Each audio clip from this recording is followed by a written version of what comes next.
Hello, I'm Bryony and I work with the Egyptian collection at Macclesfield Museums.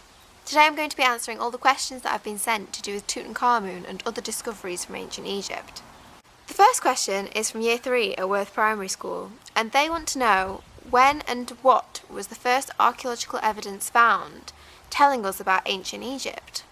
And I think this is a really interesting question, and I don't think that the answer is going to be what people would expect. I imagine that people would think that I was going to say something like the Rosetta Stone, which is this really famous inscribed stone tablet which was found by Napoleon's army in 1799 when they were in Egypt. This stone tablet is currently in the British Museum, and it's one of the most famous and important artefacts in the history of Egyptology because it's inscribed with 3 different types of writing, including ancient Egyptian hieroglyphs. And actually it was through people comparing these different types of writing and what they said that people worked out how to read ancient Egyptian hieroglyphs. And this discovery made a lot of people interested in ancient Egypt at the time and really helped to shape the modern field of Egyptology. But actually it's quite difficult to say what the first piece of archaeological evidence about ancient Egypt was, because ancient Egypt was never really a completely forgotten civilization. For example, the pyramids have stood throughout history. A lot has also been written about ancient Egypt over time, so whether or not what was written it was true, they still helped to keep ancient Egypt remembered. So it wasn't as if there was one day an archaeologist who found an ancient Egyptian statue and all of a sudden we knew about this completely unknown civilization. It's not as dramatic as all of that. The history of Egyptian archaeology, or at least the history of an interest in ancient Egyptian history, actually goes back a lot longer than people would expect too. And the people who are often called the first Egyptologists were actually ancient Egyptians themselves. This might sound a bit strange, but when you think about it, what we class as ancient Egypt and lump together as one thing actually lasted about 4,000 years, which is such a long time. And if you imagine what people's lives were like 4,000 years ago and compare them to our lives today, that's going to be completely different.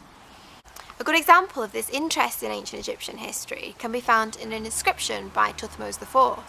Now, Thutmose IV was a pharaoh of the 18th dynasty who ruled about 70 years before Tutankhamun.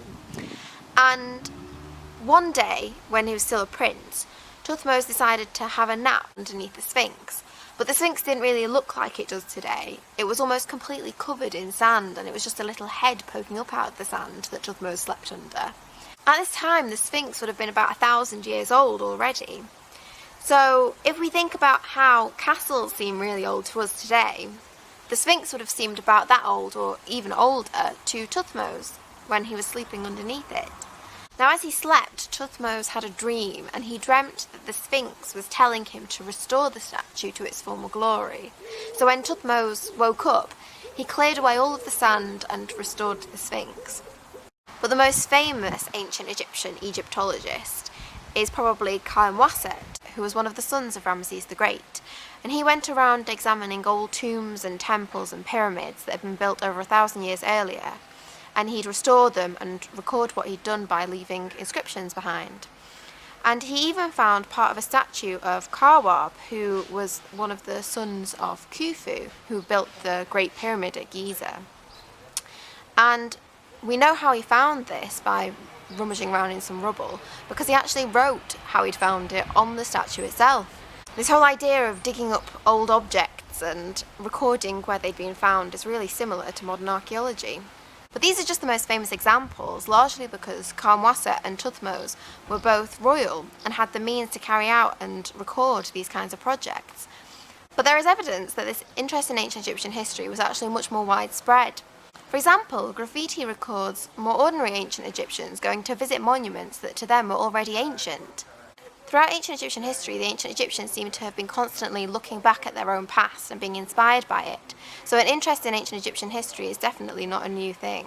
The next question is from Year 3 at Worth Primary School, and they want to know, was Tutankhamun really a nice king? And this is really a difficult question to answer, because without meeting him, it's very difficult to know what Tutankhamun was really like. The main issue is that while Tutankhamun is probably the most famous ancient Egyptian pharaoh nowadays, That's very different to his memory in ancient Egypt, because in ancient Egypt they actively tried to forget about him and even edited him out of their history. Now this isn't because Tutankhamun was a particularly bad king. In fact, it's all because of an earlier pharaoh called Akhenaten. Now Akhenaten tried to change ancient Egyptian religion so that the ancient Egyptians worshipped the Aten, which was a sun god, as the most important god in ancient Egypt. And this is very different from ancient Egyptian religion otherwise, where they worshipped lots of different gods. Akhenaten even targeted the most popular gods like Amun and got rid of his names and images of things and closed down his temples. When Tutankhamun became king, he changed the religion back to how it had been before, but it's debatable whether this was really his decision as opposed to his older advisors, because after all, Tutankhamun would have been so young that he wouldn't have actually remembered a time before Akhenaten's religion. And I suppose this uncertainty about whether kingly decisions were really down to Tutankhamun or whether they were more to do with his advisors really impacts how we can see Tutankhamun in the events of his reign. And it's quite difficult then to try and figure out what Tutankhamun was really like through them. Now it might seem odd that if Tutankhamun returned ancient Egyptian religion back to normal, which seems to have been seen as a really good thing, why the ancient Egyptians would then get rid of all mention of him. But really they just wanted to pretend that there had never been any other type of ancient Egyptian religion other than the traditional kind. And that meant getting rid of the entire episode, including Tutankhamun. So you won't find Tutankhamun's name in any of the later lists of kings' names from ancient Egypt. And actually this is probably partly why Tutankhamun's tomb managed to stay relatively unrobbed in ancient Egyptian times. And it's interesting that the fact that his tomb still had a lot of its grave goods inside it is really the reason why he's so famous and well known today.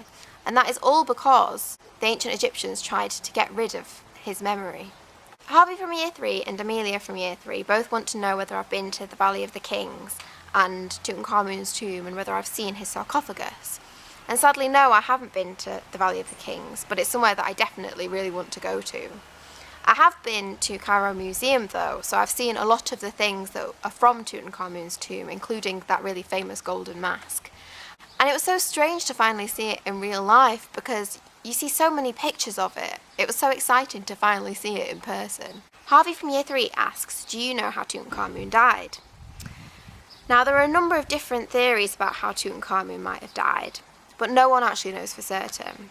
There isn't a helpful inscription that just tells you all about it or anything like that.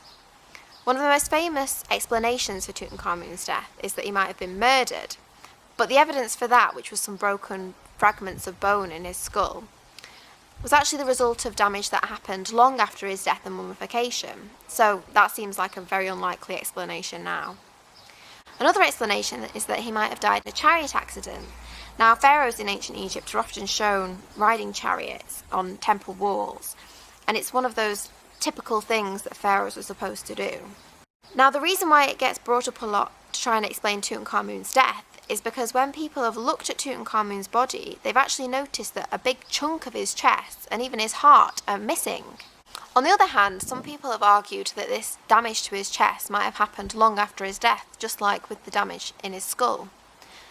And really this theory all depends on when this damage took place. Did it take place before he died or after?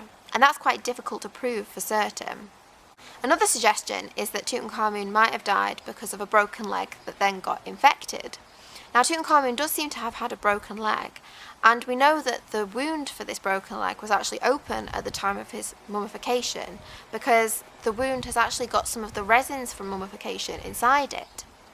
But it's equally possible that Tutankhamun might have died of something that is very difficult to tell just by looking at his mummy, for example some kind of illness. So really nobody knows how Tutankhamun died, but a lot of people do have a lot of ideas about how it could have happened. And in the news there always seems to be a new explanation that solves once and for all the mystery of Tutankhamun's death. But that's usually only until the next explanation comes along. Thank you for watching, and thank you to everybody who sent in questions. I hope you enjoyed this Ask Our Egyptologist series.